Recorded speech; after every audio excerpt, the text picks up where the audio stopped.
is another danger that's emerged in our electoral process. No, definitely it's an issue of serious concern that the judiciary now seems to be the one who really get people into elected positions. And unfortunately, the image of the judiciary is also being impugned because of the many allegations of favoritism or to politicians or bribery and other things. So I think the judiciary needs to really begin to put its act together in order to address some of these challenges. No doubt, we cannot deepen and consolidate our democracy if the choice of the people is put aside and replaced by people who get into elective positions through judicial pronouncemements. I think this, in fact, is one of the most serious issues that going forward we need to address. Because it started small, but now it's becoming a very, very big issue. From the celebrated cases relating to primary elections to even now the cases that we are seeing with regards to the way and the manner judgments are given by tribunals. In some cases even being upheld by courts, appellate courts. So this is a very, very serious issue which we have to address. And some of this probably can be addressed with further amendments to the Electoral Act and the tightening the legal provisions with regards to the role of the judiciary. But you see, we have an excellent example in India, where over a period of time, since the 1950s, the judiciary tried to remain aloof, literally, from electoral litigations. And in fact, they started doing that while, of course, the Indian Electoral Commission was conducting good elections impartially, without partisanship. And so the judiciary started with a situation in which virtually every case that got to the court was decided in favor of the Electoral Commission. So over time, people now stop even taking cases.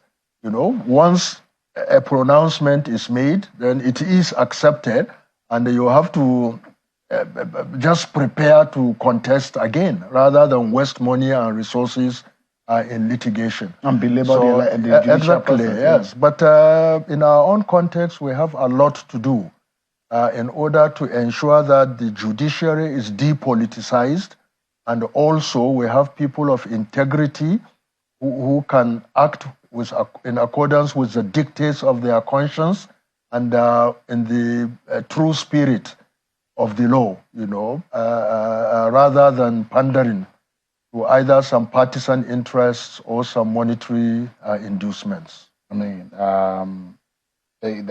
was the position of someone like Chidiodin Kalu, who described in a very strong language the error that the Court of Appeal said it made in the Kano case, where the last page of the judgment was totally different from the body of the judgment.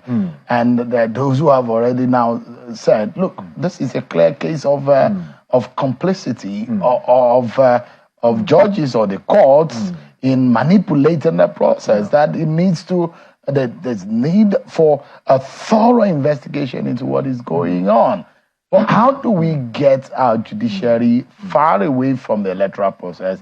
Well, it's the arbiter when anybody is aggrieved can run to.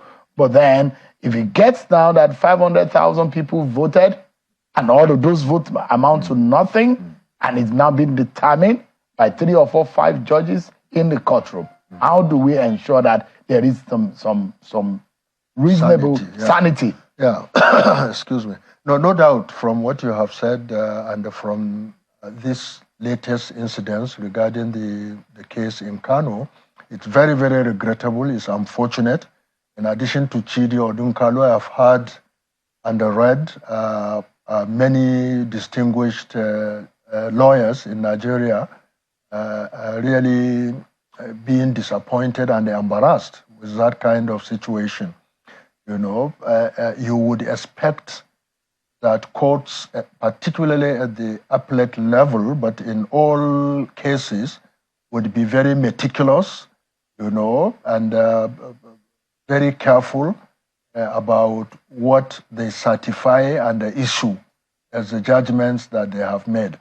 But a situation in which what is issued, a written certified judgment, contradicts the pronouncements made in court while reading the judgment really is very, very unfortunate. So I agree, I'm not a lawyer, but from the political consequences that it has created, I definitely agree that there is need for a thorough investigation of that kind of thing. It may well turn out to be a simple error, but that error has now cast doubts and aspersion about the integrity of those who have issued that judgment. And it is in our own interest and in the interest of the integrity of our politics and even of the judiciary that an investigation gets to the bottom of what has happened.